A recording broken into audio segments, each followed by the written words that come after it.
জানিস মিঠু, শম্পার বাবা নাকি গাড়ি কিনেছে। হ্যাঁ, লাল রঙের গাড়ি। আমাদের সঞ্জয় কাকু তো গাড়িটা চালিয়ে শহর থেকে নিয়ে এসেছে। তাহলে সত্যি ওরা অনেক বড় লোক। আর কি বললো রে সঞ্জয় কাকু? ওই তো বললো লাল রঙের গাড়ি। কি যেন একটা গাড়ি বলেছিল, নামটা মনে নেই, তবে দামি গাড়ি। দামি গাড়ি কি করে বুঝলো রে? সে বুঝবে না কেন? সঞ্জয় কাকু তো আমাদের এই গ্রামের কত পুরনো ড্রাইভার। সে বুঝবে না তো কে বুঝবে বল? তা ঠিক। শম্পার এখন কি মজা বল, গাড়ি করে ঘুরে বেড়াবে। আর আমরা সবাই হা করে দাঁড়িয়ে থাকবো, তাই না? আমরাই শুধু গরিব। গাড়ি তো দূরের কথা, বাবা তো পুরনো সাইকেলের বদলে একটা নতুন সাইকেল কেনার কথাও ভাবতে পারে না। আমাদেরও তো একই অবস্থা, নুন আনতে পান্তা ফুরো। কিন্তু শম্পাকে দেখে কিন্তু মনেই হতো না যে ওরা এত বড় লোক। জামা কাপড় চটিও তো সব আমাদের মতোই পরে। তবে ওর ঘড়িটা অনেক দামি ছিল। বলেছিল ওর এক মামা বিদেশে থাকে, সে যখন বাড়ি এসেছিল তখন ওকে ওই ঘড়িটা উপহার দিয়েছিল। হ্যাঁ রে মিঠু, শম্পা এখন আর আমাদের সাথে কথা বলবে? কেন রে মিনু, কথা বলবে না কেন? না মানে, ও তো এখন গাড়ি করে ঘুরে বেড়াবে। এখন আমাদের মতো গরিব বন্ধুদের সাথে গল্প করলে ওদের অসম্মান হবে না? কি জানি, আমি তো কখনো নিজেদের গাড়িতে চড়িনি। তবে শুনেছি বড় বাড়ি গাড়ি যাদের থাকে তারা নাকি খুব অহংকারী হয়, মাটিতে পা পড়ে না তাদের। শম্পারও তাই হবে নিশ্চয়ই। কত ভালো বন্ধু ছিল আমার, আর এখন আমারই কষ্ট হবে। আর ওর তো কিছুই আসবে যাবে না। হ্যাঁ রে, আমারও। অত বড় লোক ওরা, সেটা যদি আগে জানতাম তাহলে ওর সাথে বন্ধুত্বই করতাম না। এখন দেখা হলে আমিও কথা বলবো না ওর সাথে। হ্যাঁ আমিও। ও বড় লোক তো ওর মতো থাকুক, আর আমি আমার মতো। জানিস দিদি, আজ কি হয়েছে? কেন, কি হয়েছে রে তনু? দেখে তো আমি অবাক, মাও তাই। আরে কি হয়েছে আগে বলবি তো? তুই আবার জানিস না? সব জানিস তুই? না, কিচ্ছু জানি না। কি হয়েছে বল তুই আগে, না হলে কিন্তু কান মুলে দেব। কেন রে দিদি, তোকে বলেনি? তোর বন্ধু সেই শম্পা দিদি এসেছিল। শম্পা কেন এসেছিল রে? সে আমি কি করে জানবো? তোকে খুঁজছিল। মা বলল তুই বাড়ি নেই, তারপর চলে গেল। ইস, দিদি কত সুন্দর একটা লাল গাড়ি এনেছিল। সবাই ভিড় করে দাঁড়িয়ে দেখছিল গাড়িটা। গাড়ি নিয়ে এসেছিল এখানে? হ্যাঁ তো, সঞ্জয় কাকু তো চালিয়ে এনেছিল। তোকে দিদি নিশ্চয়ই গাড়িতে চড়ার জন্য ডাকতে এসেছিল। তোর কত বন্ধু তো। বন্ধু না ছাই, ওরকম মেয়ের সাথে আমার বন্ধুত্ব করতে বই গিয়েছে। কেন রে দিদি, শম্পা দিদি তো কত ভালো। মার সাথে আমার সাথে কত কথা বললো। এই শোন না দিদি, তোকে যখন গাড়ি চড়িয়ে নিয়ে যাবে তখন আমাকে সঙ্গে নিবি। আমি কখনো এমন সুন্দর গাড়িতে চড়িনি। যা, হ্যাংলার মতো করিস না তো। এখন বুঝতে পারছি সব ওর বড় লোকই চাল। সবাইকে দেখানোর জন্য সারা পাড়া ঘুরে বেড়াচ্ছে। একদম যাবি না ওর গাড়ির দিকে। দিদিটা না কিচ্ছু বোঝে না। কি সুন্দর গাড়ি দিদিদের। ইস, যদি একবার চড়তে পারতাম। শম্পা দিদির সাথে দেখা হলে আমি ঠিক বলবো। সঞ্জয় কাকু, ও সঞ্জয় কাকু। কি গো মিঠু, কিছু বলবে? তুমি কাজে যাচ্ছ বুঝি? হ্যাঁ রে মনা, ওই ঘোষ বাড়িতে নতুন গাড়ি কিনেছে তো, ওদের বাড়িতেই যাচ্ছি। কেন রে? না মানে ওদের খুব দামি গাড়ি বুঝি? হ্যাঁ, খুব দামি গাড়ি, টুকটুকে লাল রঙের। আমার কতদিনের শখ ছিল এরকম একটা গাড়ি চালাবো, তা এতদিনে পূর্ণ হলো। ওরা রোজই ঘুরে বেড়াচ্ছে নিশ্চয়। কি মজা শম্পার। তা তো হবেই। ওসব বড় লোকদের ব্যাপার স্যাপার তো আর জীবনে কম দেখলাম না। খামোকা পয়সা খরচ করে এদিক ওদিক যাওয়া আর লোক দেখানো ফুটুনি। এদেরও বুঝি খুব ফুটানি? আর ওদের বাড়ির মেয়েটার? না গো দিদি ভাই, এদেরটা ঠিক বুঝতে পারি না। তবে আমার কি, রোজ রাখলে তো আমারই ভালো, দুটো পয়সা হবে।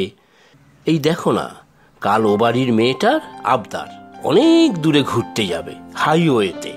ইস, কি মজা! হাইওয়েতে গাড়ি চড়ে খুব মজা বুঝি।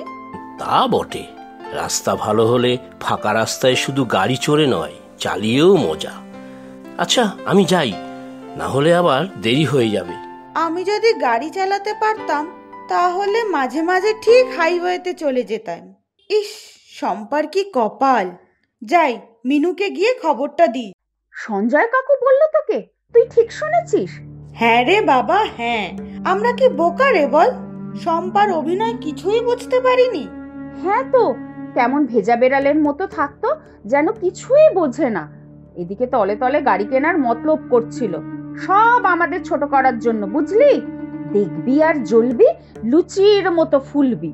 আমি কিন্তু সত্যি রে লুচির মতো ফুলছি, গায়ে জ্বালা ধরছে। কিন্তু ভাবা যায়, শম্পার মতো গোবেচারা মেয়ে, সে কিনা গাড়ি চড়ে ঘুরে বেড়াচ্ছে। কাল নাকি আবার হাইওয়েতে গাড়ি চড়বে। হাইওয়েতে কেন? সঞ্জয় কাকু বলল বুঝি? সেই কখন থেকে তো তাই বলছি। আরে ওই দেখ মিনু, কে আসছে এদিকে। এই সেরেছে, ও আবার এদিকে কেন? আমাদের জ্বলুনি দেখে মজা নিতে আসছে। ওর মনে এটাই ছিল, আগে আমরা বুঝতেই পারিনি। ছাড় তো, ওর দিকে তাকাবোই না আমরা। তা তোর গাড়ি কেমন হয়েছে তা আমরা কি করে বলবো বল? চল মিনু, আমরা খেলতে যাই। হ্যাঁ চল, আমাদের নয়তো আবার দেরি হয়ে যাবে। এখানে ফালতু বকবক করে সময় নষ্ট করে কি হবে? এই মিনু, চল আমিও তোদের সাথে খেলতে আসি। না রে শম্পা, তোরা অনেক বড় লোক, তোদের গাড়ি আছে, বাড়ি আছে, আর আমরা গরিব। আমাদের সাথে তো না মিশলেই ভালো। হ্যাঁ শম্পা, মিনু ঠিকই বলেছে, তুই গাড়ির মধ্যেই ঠিক আছিস।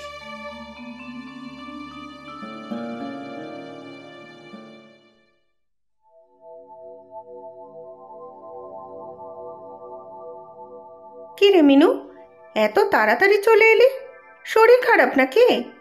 আমি এখন পড়তে যাচ্ছি মা, সামনে পরীক্ষা, তাড়াতাড়ি চলে এসেছি। আর মিঠু? হ্যাঁ রে মিনু, শম্পা আসে তোদের সাথে গল্প করতে? মিঠুও বাড়ি চলে গেছে। আর আজকে শম্পা এসেছিল গল্প করতে, আমরা মানা করে দিয়েছি। আমাদেরকে দয়া দেখাতে এসেছে, বুঝলে মা? নতুন গাড়ি কিনেছে না, তাই বড্ড বেশি বেমাক। মোটেও না মা, শম্পা দিদি মোটেও এরকম নয়, কত ভালো। আগে আমাদের সাথে কত খেলতো। দিদিটাই তো শম্পা দিদির সাথে কথা বলে না, ইচ্ছে করে, জানো তো মা, খুব ঝগড়ুটে। এবারে কান মলা খাবি তনু, যা জানিস না তা নিয়ে বেশি কথা বলবি না তো। মা, আমি পড়তে গেলাম, আমার ভালো লাগছে না। কি রে তনু, তোর দিদির হঠাৎ কি হলো বলতো? যে মেয়ে সারা দিন টই টই করতে ভালোবাসে, সে সন্ধে সন্ধে এসে পড়তে বসে গেল। জানো তো মা, মিনু দিদি আর মিঠু দিদি বলেছে শম্পা দিদি গাড়ি কিনেছে বলে ও কোনোদিনও কথা বলবে না আমাদের সাথে। কিন্তু আমার শম্পা দিদিকে দেখে ওরকম মনে হয় না, দিদির জ্বলুনি হচ্ছে মনে হয় মা। আমরা গরিব তো, কোনো রকমে 2-3 বেলা খাবার জোটাতে পারি, তাই হয়তো শম্পার এত কিছু দেখে মিনুর খারাপ লেগেছে। দাঁড়া, ওকে বুঝিয়ে বলবো আমি। তুই কিন্তু দিদির কাছে গিয়ে বকবক করবি না, দিদির মাথা গরম এখন। তুমি কেন ডেকেছো আমাকে শম্পা দিদি? মিনুর কি হয়েছে রে? আমার সাথে কেমন ভাবে কথা বলছে, মিঠুও তাই। তুমিও তো খেলতে আসো না। আর আমি তো খেলতে চাই, কিন্তু মিনু মিঠুই তো আমাকে খেলায় নিতে চায় না, আমার সাথে মিশতে চায় না। দিদিরা মনে করে তুমি গাড়ি কিনে ওদেরকে বড় লোকি চাল দেখাতে চাও, তাই খেলতে আসতে চাও না এখন। ও শম্পা দিদি, তুমি বুঝি বড় লোক হয়ে আমাদেরকে ভুলে যাবে? ধুর পাগলি, তোরা তো সব আমার বন্ধু, আমি এরকম করতে পারি? তাহলে যে মিনু দিদি সবসময় বলে বড় লোকেরা কখনো গরিবদের বন্ধু হতে পারে না, হতেই চায় না, তাই তুমিও আর আমাদের বন্ধু নও। তোর দিদি আর ওই মিঠুটা আজ তো বুদ্ধু, বুঝলি? শোন, আমার মাথায় বুদ্ধি আছে একটা। দিদি, তোর হলো? ও মা, তুমি দিদিকে কিছু বলনি তো? আরে বলিনি, তুই যেরকম বলেছিলি সেই রকমই মিনুকে বলেছি। দেখিস বাবা, তোর দিদিটার মাথা গরম না হয়। না গো মা, কিচ্ছু হবে না। দিদিকে তাড়াতাড়ি আসতে বলো না। ওদিকে মিঠু দিদিকেও আসতে বলে দিয়েছি। পাকা মেয়ে আমার। দাঁড়া, তোর দিদিকে ডাকি। মিনু, হ্যাঁ মিনু, হলো তোর? আসছি তো। তনু তো কিছুই বলছে না। যদি কিছু গন্ডগোল করিস না, মার খাবি বলে দিলাম। সে নয় মারিস, এখন তো চল। মিঠু দিদিও দাঁড়িয়ে আছে, আমাদের না দেখতে পেলে তো চলে যাবে। কি রে তনু, বল, ডাকলি কেন? তনু, এবার না বললে না কান মুলে দেব। তখন কেঁদে মায়ের কাছে নালিশ করলেও কিচ্ছু হবে না। তনু, মিনু আর মিঠুকে নিয়ে ভিতরে চলে আয়। শম্পা, তুই এখানে? শম্পা দিদি, তুমি আগে ওদেরকে সব বুঝিয়ে বলো তো, না হলে দিদিরা কিছুই বুঝতে পারবে না। কি সব হচ্ছে বলতো মিনু? আমি তনুর কাছ থেকে সব শুনেছি। তোরা খামোখাই আমাকে ভুল বুঝেছিস। আমি তোদেরকে নতুন গাড়ি করে ঘুরতে নিয়ে যাওয়ার কথা বলতে এসেছিলাম সেদিন। মানে? আমি সঞ্জয়দাকে বলেছিলাম আমরা 4 জন ঘুরতে যাব। আমি তো বাবাকেও বলে রেখেছিলাম। আর তোরাই তো হঠাৎ করে আমার সাথে কেমন ব্যবহার করা শুরু করলি। আর আমার এই কথাটা বলার সুযোগই হয়ে ওঠেনি। মানে আমরা এতদিন তোকে ভুল বুঝেছিলাম? আমরা ভেবেছিলাম নতুন গাড়ি কেনার পর তুই আমাদের সাথে মিশবি না, ভুলে যাবি। আমাদের খুব হিংসে হচ্ছিল রে। আমাদেরকে মাফ করে দে রে।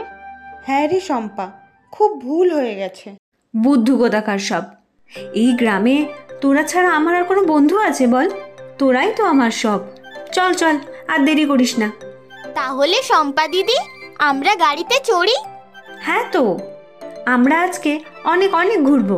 মোড়ে যে ঘটি ভাজা পাওয়া যায় সেটাও খাবো সবাই। সব হবে গো দিদিমণি, সব হবে। তোমরা সবাই উঠে এসো গাড়িতে, অনেক দূরে ঘুরতে নিয়ে যাব তোমাদের। প্রচুর সঠিক উত্তরদাতাদের মধ্যে থেকে আমরা বেছে নিয়েছি 10 জনের নাম। গল্পের নাম গরিবের ভরসা। নামগুলি হলো আবির সূত্রধর, ঢাকা, বাংলাদেশ থেকে; সাহেব সোম, আরামবাগ, পশ্চিমবঙ্গ থেকে; সোমা সরকার ও সজীব সেন, পাবনা, বাংলাদেশ থেকে; মিঠু মান্না, পূর্ব বর্ধমান, পশ্চিমবঙ্গ থেকে; আতাবুল শেখ, রাধানগর, লালগোলা, পশ্চিমবঙ্গ থেকে; সাগর, বেনাপোল, বাংলাদেশ থেকে; পূজা, কোচবিহার, পশ্চিমবঙ্গ থেকে; শ্রমণা ঘোষ, চিত্তরঞ্জন, পশ্চিমবঙ্গ থেকে; জায়ান শেখ, মুর্শিদাবাদ, পশ্চিমবঙ্গ থেকে; জয়া, বরিশাল, বাংলাদেশ থেকে। আজকের প্রশ্ন, শম্পার গাড়ির রং কি ছিল? তোমরা প্রশ্নের উত্তরের সাথে নিজের নাম আর কোথায় থাকো সেটাও লিখে জানাবে কিন্তু।